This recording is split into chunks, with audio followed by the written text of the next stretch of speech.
What an exciting start to free agency so far. Every few hours something changes, and we got to talk about this. Al Horford did indeed decide to sign with the Boston Celtics for $113 million, 4 years.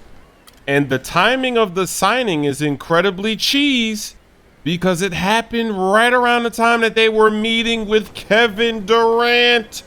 The Celtics were pulling out all the stops for this pitch with Kevin Durant. They even brought Tom Brady, the quarterback for the New England Patriots, to help recruit Kevin Durant. Now, a lot of people don't understand the significance of Tom Brady attending this meeting. Yes, Tom Brady doesn't play basketball, he plays football. But Kevin Durant loves Tom Brady. He's one of his favorite players. In fact, if you go on his Twitter account, he's actually got tweets in the past where he's talking about Tom Brady, and some of the fans in Boston, they're replying to these old tweets. You'll see in the last few hours, people are saying, hey, Durant, sign with Boston. So anyway, here's what some of the tweets say. The first tweet says, man, Tom Brady is like a perfect quarterback. Seems like he never makes any mistakes.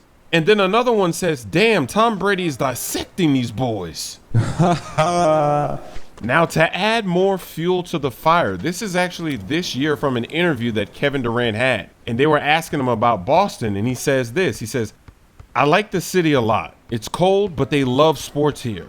It's a family atmosphere I feel when I walk around the city. So yeah, I like it a lot. And then he goes on to talk about Marcus Smart, who was actually at the meeting as well. Marcus Smart went to Oklahoma in college, and this is what he had to say. He plays hard, a little guy that can defend 3 positions. I got my work cut out for me. I'm looking forward to it. And then he talks about the Celtics in general, and he says, I've been watching this team a lot. They're scrappy, they play hard, they love their coach, they love their system, and especially in this building, they play with a lot of energy. Now, here's the funny thing about all of this.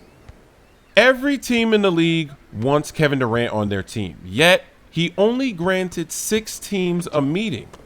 And a lot of people couldn't figure out why the Celtics were included in this selection of teams, because their team, especially before today, before they signed Al Horford, their team is not nearly as good as everybody else that's on this list, yet Durant still put them on the list. So it makes you wonder, what does he like about this team, about this city, that he would give them a chance to meet and pitch? So he really, really does like the city of Boston. And it's probably because of their sports history, and especially the Celtics. This is the franchise with the most NBA championships. You know that Kevin Durant is a huge sports nerd, especially a basketball nerd. Maybe that's why he's so attracted to this franchise. And with the Al Horford signing, we actually learned some more information because he spilled the beans. Apparently, Kevin Durant was trying to recruit Al Horford to the Thunder. But Al Horford said he didn't get any guarantees that Kevin Durant or Russell Westbrook would be staying long term, and that's why he didn't consider going to the Oklahoma City Thunder. And to make matters worse, apparently Kevin Durant pitched the idea to the Thunder, let's clear cap space, clear some players so that we can pick up Al Horford. Now, on one end of the spectrum, people are going to say that this is confirmation that Kevin Durant is staying in Oklahoma City. Because why would he be recruiting Al Horford to the Thunder if he wasn't planning on staying?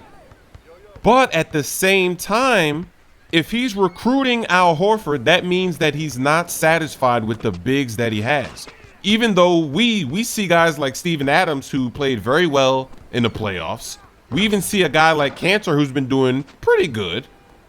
And then, of course, Ibaka, but they got rid of Ibaka. So even though the public doesn't really think that the bigs are bad on the Thunder, apparently Kevin Durant does, because he wanted Al Horford instead of the bigs that he has. And another interesting problem with the Oklahoma City Thunder is the fact that Al Horford, he had no assurances that Kevin Durant and Westbrook are going to stay. So if he doesn't, that means all NBA players that are considering coming to the Thunder, none of them know if Kevin Durant and Russell Westbrook will stay. And this is funny because in the media, people make it out to seem like Russell Westbrook and Kevin Durant don't like each other. I know you've read these reports and seen people say they look at the body language. These guys don't really like each other. Durant doesn't like having to pass the ball to Westbrook at the end of games because they have a lot of history in the playoffs. Sometimes Westbrook will take too many shots in the clutch. You'll see people saying, give the ball to Durant. Maybe there really are issues there. And the funny thing is, let's say Durant stays. Next season, when it's Westbrook's time, Westbrook might be the one to go. You never know. And so when Horford comes out and says he doesn't know if those two players are going to stay, that's a huge eye opener. It's also interesting that when Kevin Durant was injured and he was coming back, he had an interview and he said something like, and I don't know what the exact quote is, but I remember this and everybody was talking about this when he said it, but he said something like, I don't blame him for what he did. Because at this point in your career, you got to do what's best for you. You can't worry about what other people are saying. And when Durant said that, he said something like that. I don't know the exact quote, but when he said that, everybody was saying, whoa, whoa, whoa. Kevin Durant is talking differently now.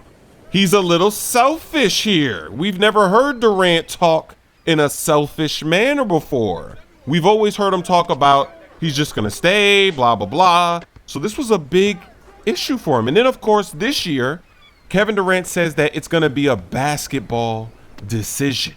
His free agent decision will be a basketball decision.